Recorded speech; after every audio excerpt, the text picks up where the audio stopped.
창세기 41장 17절에서 25절까지만 보도록 하겠습니다.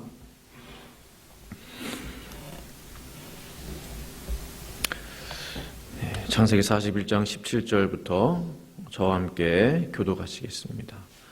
바로가 요셉에게 이르되 내가 꿈에 나일 강가에 서서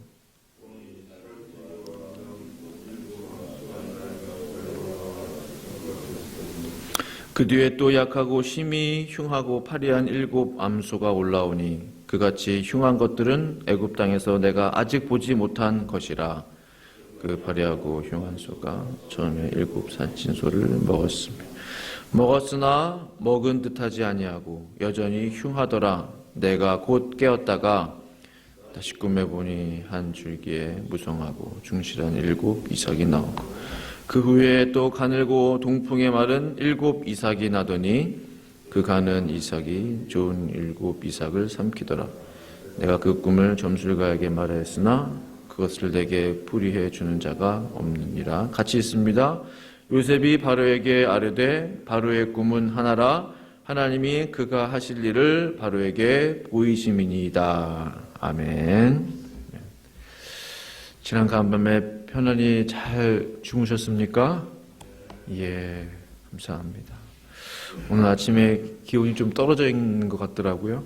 그래서 점점점 이제 날씨가 좀 추워지고 있는데 아침 저녁으로 감기 걸리지 않도록 유의해 주시기 바랍니다. 드디어 요셉이 바로 앞에 서게 됐습니다. 참 기나긴 그 종살이, 감옥살이 이제 마무리되는 그런 시점에 와 있는데요. 참으로 하나님이 하신 일은 놀라우신 것 같아요.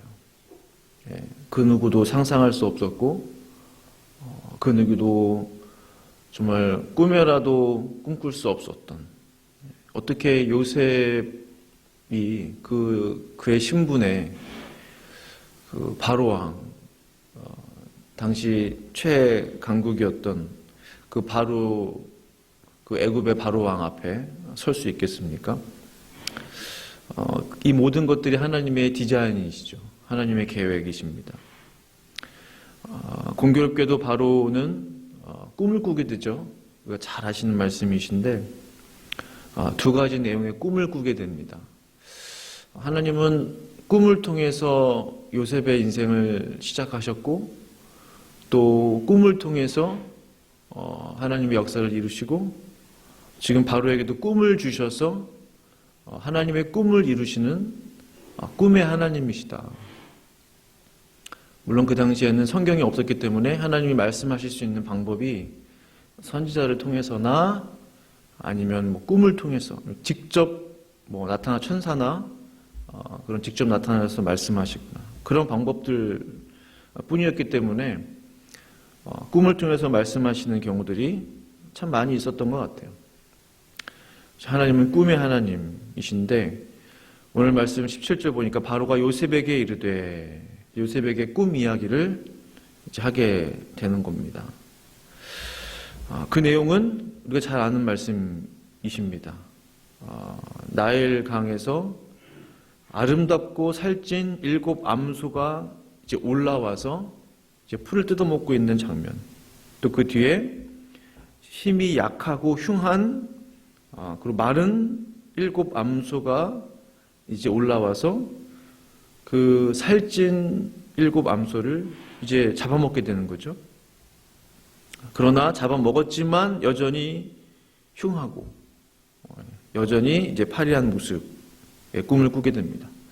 또 그 다음 꿈을 또 꾸게 됐는데 한 줄기가 올라와서 보니 무성하고 그 알곡이 이제 충실한 그런 7 이삭을 보게 되고 또 그 이후에 또 가늘고 동풍에 마른 아라비아 사막 등지에서 불어오는 뜨거운 모래바람을 말하는데요. 그 모래바람에 마른 7 이삭이 나타나서 그 살찐 그 충실한 그 7 이삭을 삼키는 꿈을 꾸게 됩니다. 두 가지 꿈을 꾸게 되는데 애굽에 점술가들이 많이 있었지만 그 꿈을 해석하는 자가 없었어요. 요셉이 이제 바로에게 이제 그 꿈에 대한 해석을 해주는 것입니다. 요셉은 이 꿈이 하나님으로부터 온 꿈인 것을 어떻게 알았겠습니까? 바로가 하나님을 믿는 사람이 아니었고 우상 숭배자였어요. 예. 그러면은 이 꿈이 하나님으로부터 왔는지 아니면 혼자 꾼 꿈인지 요셉이 어떻게 알았겠냐는 거죠. 요셉은 알 수 있었습니다. 하나님으로부터 온 꿈인 것을 확신할 수 있었어요. 왜냐하면 그동안 그가 감옥에서 또 노예 종살이 하면서 수차례 요셉이 그런 시행착오들을 겪었거든요. 하나님이 주시는 그 꿈들에 대해서 확인할 수 있는 시간들이 있었고 또 그동안 여러 가지 어려운 일들을 통해서 하나님 앞에 연단받았거든요. 이 꿈이 하나님으로부터 온 꿈인 것을 요셉은 단번에 알아차릴 수가 있었어요. 그 마음 가운데 하나님이 계셨기 때문에. 그래서 당당하게 자신 있게 이야기할 수 있었던 것이죠. 그래서 29절 보니까 온 애굽 땅에 7해 큰 풍년이 있겠고 또 7해 흉년이 들므로 애굽 땅에 있던 풍년을 다 잊어버리게 되고 이 땅이 그 기근으로 망하리니 라고 말씀하고 계세요. 왜 온 애굽 땅에 7년 동안 풍년이 들고 7년 동안 흉년이 들었을까? 왜 하나님이 그 꿈을 꾸게 하셨을까? 그리고 요셉이 왜 그 꿈을 해석할 수 있게 되었을까? 그리고 7년 흉년은 더 심했다고 그랬거든요. 7년 풍년을 기억할 수 없을 정도로 심한 흉년이 올 것이다라고 이야기했거든요. 이 모든 것들이 결국 꿈에서부터 시작된 것입니다. 하나님이 요셉에게 꿈을 주셨고 그 꿈을 이루시기 위한 과정인데 한 나라를 하나님께서 들어서 그 나라 가운데 7년 흉년, 7년 풍년을 주시면서까지 하나님의 꿈을 지금 이루시려고 하시는 거예요. 바로의 꿈은 하나님이 주신 꿈으로서 요셉의 꿈을 이루시기 위한 하나님의 뜻이었습니다. 정말 요셉 한 사람의 꿈을 이루시기 위해서 그렇게까지도 하시는가? 오늘 말씀을 보니까 그렇게까지도 하시는 분이세요.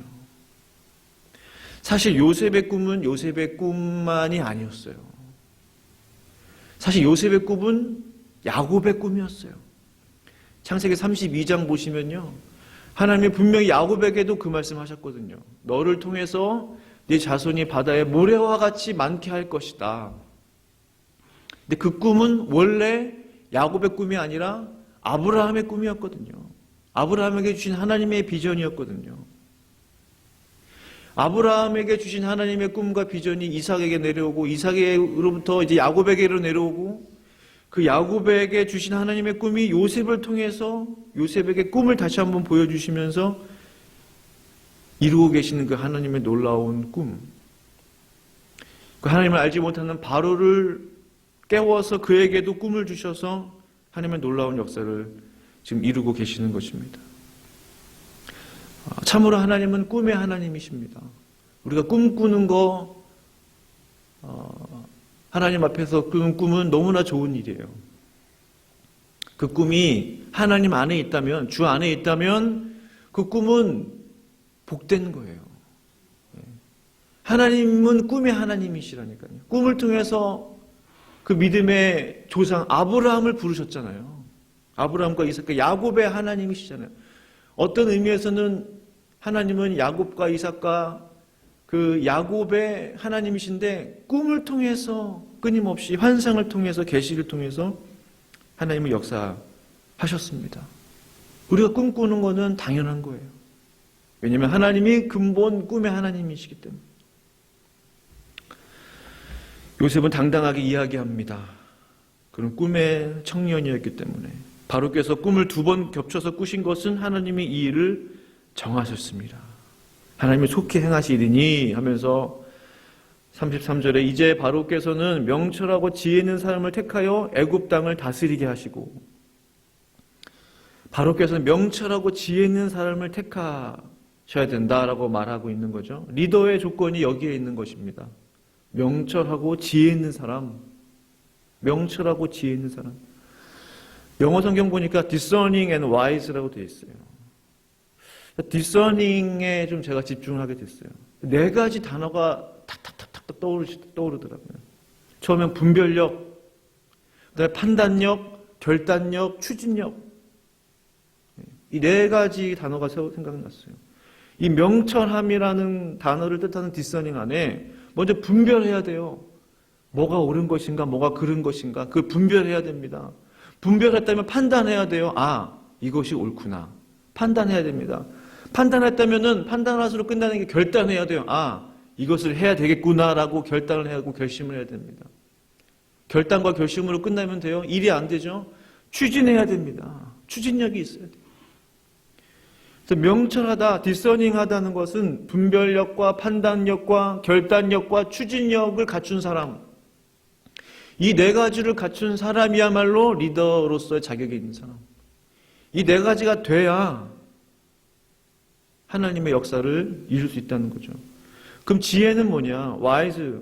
이 네 가지를 이룰 수 있게 하는 데에 꼭 필요한 가장 핵심이 바로 지혜라는 거죠. 지혜를 가지고 분별해야 되는 겁니다. 하나님의 지혜를 가지고 판단할 수 있어야 되고, 하나님의 지혜를 가지고 결단하고, 하나님의 지혜를 가지고 추진할 수 있어야 돼요. 막 주먹구구식으로 마음대로 지혜 없이 행하고 실행하는 것이 아니고, 일을 행할 때, 추진할 때 지혜를 가지고 해야 된다는 것이죠. 이걸 보면서 리더의 조건이 이렇구나. 리더의 조건이 이렇구나. 라는 것을 생각하게 되었습니다. 그리고 이제 조언하죠. 바로에게. 감독관들을 세우시고 7 풍년과 또 흉년을 대비해야 됩니다. 구체적인 계획들을 세워요. 그래서 35절, 36절 쭉 보시면은 그들로 장차 올 풍년에 모든 곡물을 거두고 그 곡물을 바로의 손에 돌려 양식을 위하여 각 성읍에 쌓아두게 하소서. 이와 같이 그 곡물을 이 땅에 저장하여 애굽 땅에 임할 7해 흉년에 대비하시면 땅이 이 흉년으로 말미암아 망하지 아니하리이다. 끔찍한 위기와 고난이 이제 애굽 가운데 오게 될 거다. 이제 풍년 이후에. 그러니까 그것을 이겨낼 길이 있다는 거죠. 국가적인 위기입니다. 국가적인 지금 큰 정말 난공불락의 위기가 찾아오게 돼요. 그걸 대비해야 된다. 풍년이 중요한 게 아니고요. 흉년을 대비하기 위해서 풍년이 존재한다. 그런 식의 해석인 거죠. 곡식을 잘 쌓아야 두어야 된다는 거죠. 준비해야 된다. 국가적인 위기를 극복할 수 있는 방법은 있다는 겁니다. 그것은 하나님의 지혜를 갖고 있는 거예요. 하나님의 지혜가 있을 때에 많이 이 국가적인 위기를 해결해 나갈 수 있다는 거죠. 위기를 극복할 수 있는 지혜는 하나님으로부터 구하는 것입니다. 하나님이 지혜를 주실 때 그것을 극복할 수 있는 또 힘과 용기가 생기는 것이죠. 애굽이라는 큰 나라를 살리는 데 필요한 것은요, 하나님을 경외하는 요셉과 같은 한 사람의 지혜면 충분했어요. 하나님을 경외하는 것을 요셉이 어디서부터 배웠습니까? 보디발의 아내가 유혹할 때 하나님을 경외했거든요. 그는 참으로 하나님을 경외하는 삶을 그때부터 훈련하기 시작했어요. 하나님은 그에게 하나님의 지혜를 주시기 시작하셨던 것입니다. 하나님의 지혜를 가지고 결국은 애굽이라는 큰 국가를 살리고 그 국가 안에 있는 수많은 사람들을 살리고 뿐만 아니라 그 주변국들을 살리게 됐어요. 그를 통해서 사실은 애굽은 초강대국이 되지 않았습니까? 여러 나라에서 이제 돈을 가져오고 또 국물을 내주면서 그 나라에 부가 쌓이기 시작했다는 거죠. 그리고 백성들이 나중에 그 국가가 백성들의 땅을 소유하게 되잖아요. 그러면서 나라가 더 부강하게 되고 왕권이 더 강하게 되고, 그리고 요셉 한 사람을 통해서 지혜로운 하나님의 지혜를 가진 요셉 한 사람을 통해서 하나님은 역사를 이루어 가셨다는 사실입니다. 말씀을 마무리하기를 원해요. 나 한 사람에게 주신 하나님의 꿈, 그 꿈은 절대로 가볍거나 절대로 그 꿈은 무의미하지 않습니다. 그것이 하나님으로부터 온 꿈이라면, 하나님의 주신 꿈이라면 그 꿈을 통해서 한 나라가 죽거나 살 수도 있다는 것. 우리가 바로 요셉과 같은 그런 지혜로운 자가 되기를 간절히 축원합니다. 그 비결은 우리가 하나님을 경외하는 것입니다. 끊임없이 하나님을 경외하고 하나님을 두려워하는 것입니다. 그때 하나님이 우리에게 지혜를 주시고 그 지혜를 가지고 우리에게 닥쳐오는 여러 가지 환난과 풍파들을 잘 이겨 나갈 것입니다. 그 은혜가 이 새벽에 있기를 간절히 축원합니다. 기도하시겠습니다. 거룩하신 아버지 하나님, 하나님은 꿈의 하나님이십니다. 하나님은 아브라함에게도 이삭에게도 야곱에게도 그리고 요셉에게도 심지어 하나님을 알지 못하는 바로에게도 하나님은 꿈으로 말씀하셨습니다. 꿈으로 역사하셨습니다. 하나님, 우리에게도 하나님의 꿈을 부어주시옵소서. 하나님의 꿈을 허락하여 주시옵소서. 또한 그 꿈을 해석할 수 있는 지혜로운 마음을 주시옵소서.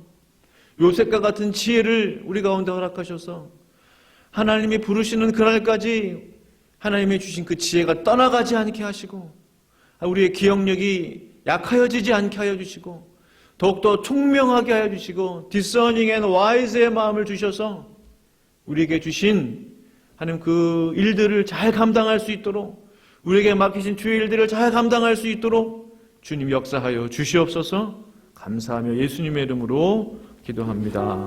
아멘.